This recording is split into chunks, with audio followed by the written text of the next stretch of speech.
I am Dr. Sherian Brown from Mayo Clinic in Rochester, Minnesota. I am here with FITsOnTheGO at the ACC Legislative Conference. With me, I have Dr. Laxmi Mehta, who is the president and governor of the Ohio ACC chapter, and also the section chair for preventive cardiology and women's cardiovascular disease. Dr. Mehta, thank you for joining us today. Thank you for having me. I'm delighted. We wanted to talk with you about your previous session. We're all thrilled at how social media is becoming more and more popular, and we're trying to figure out how to best use it in our careers. Tell us a little bit about how you perceive social media professionally and how we could use it for advocacy. I think there's lots of different ways to use social media professionally.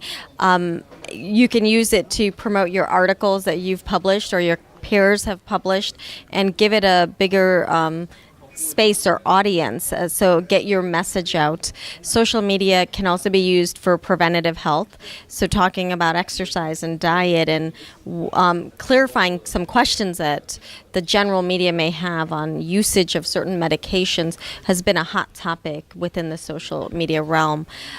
I think it's important to also be able to promote your conferences, like this ACC Ledge Conference, hashtag ACC Ledge Conf.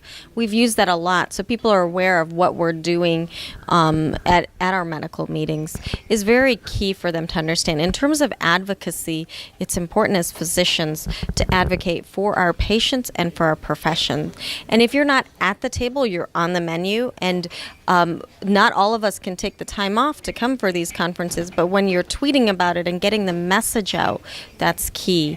We also like to use advocacy and Twitter, and where they collide is when we're meeting with our legislators, using their handles, making people aware that we're meeting with these legislators. These are the topics that we're talking about. We may not always agree on the same thing, but at least it's out there in the Twitter world that, hey, we want tobacco cessation, or we want tobacco tax reform. Things like that are important for patients to know that we're advocating for them on their behalf.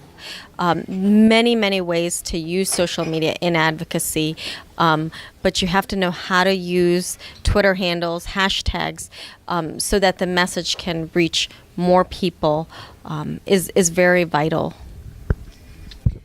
Thank you. And how can we as FITs and early career individuals be even more involved? Be involved with ACC and advocacy. There's so much to be involved at ACC. They offer so many opportunities. You just have to go on the website and look for them. There's nomination periods where we're always open to having more FITs and early career involved.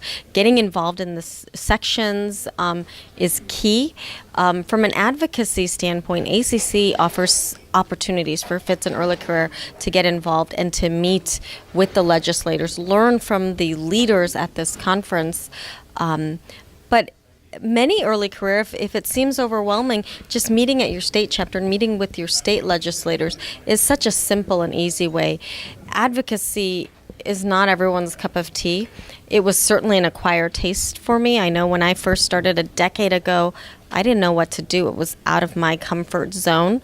I wasn't taught that in medical school, and at that time we weren't as active teaching FITs about that, so I had no exposure, but I was told that, well, if you ever want to be a future leader in ACC, you really should learn the advocacy role, and that's what, it was an acquired taste. 10 years ago, didn't know what I was doing. Now, I'm one of the advocacy leaders for our state and recognized nationally as well. That's fantastic. Thank you so much for joining us, and we all hope that we can follow in your footsteps with social media and advocacy. Thank you. For more videos like this, visit us at youtube.com/FITsOnTheGO.